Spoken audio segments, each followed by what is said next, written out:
even if the science isn't there, why at least not try treating Alzheimer's with coconut oil?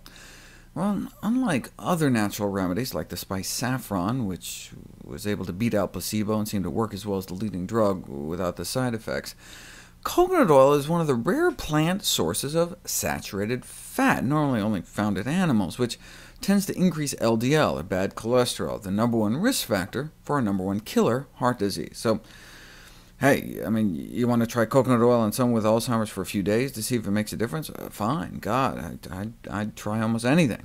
But if, as expected, you don't see any improvement, I'd be hesitant to keep anyone on it long term. Now, those selling coconut oil say one needn't worry, because coconut oil contains a saturated fat that doesn't raise cholesterol. You hear the same thing from the beef people. The National Cattlemen's Beef Association is always going on about how beef contains a saturated fat called stearic acid, unlike those evil saturated fats palmitic, myristic, and lauric acids, which do increase blood cholesterol levels. Stearic acid has been shown to have a neutral effect on blood cholesterol. Now see, that's true, and beef does contain stearic acid, but guess what? It has twice as much of the palmitic and myristic, which they just admit it does raise cholesterol. It's like Coca-Cola saying they know for a fact that soda doesn't make you gain weight because Coke contains water, and water has a neutral effect on weight gain. Yeah, but that's not the only thing in it. And the same thing with beef, and the same thing with coconut oil.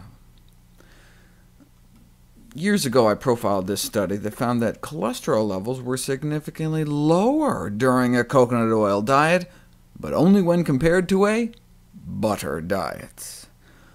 You know you got a problem when the only way you can make your product look good is to compare it to diets rich in butter.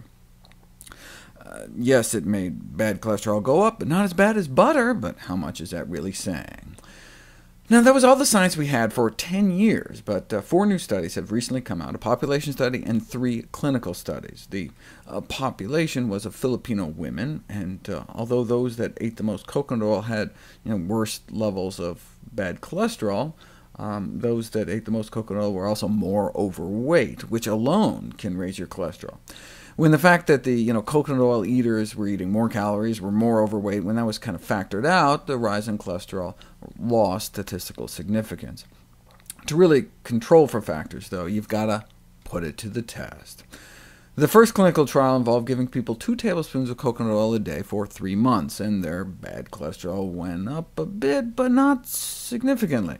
During this time, though, they were all forced to lose weight by being placed on a calorie-restricted diet. When you lose weight, your LDL should drop naturally. The fact that it didn't on the coconut oil suggests an adverse effect. The most encouraging study was this one, an open-label, meaning not blinded, no control group pilot study, in which 2 tablespoons of coconut oil a day for a month added to their regular diet did not worsen their cholesterol, though when tested in a better-designed study, a randomized crossover trial, coconut oil did significantly worsen bad cholesterol. Hence Walt Willett's recommendation from Harvard, if you're going to use it sparingly.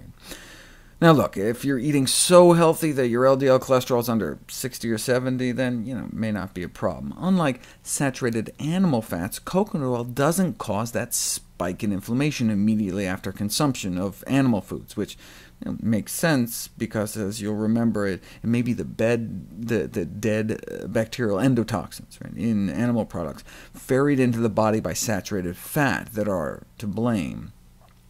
In this study, for example, they compared the effects of chocolate cake made out of coconut oil, flaxseed oil, or cod liver oil on the effects on inflammatory markers. Not much change in the inflammatory gene expression for the coconut or flax cakes, but cod liver oil cake may indeed be worse.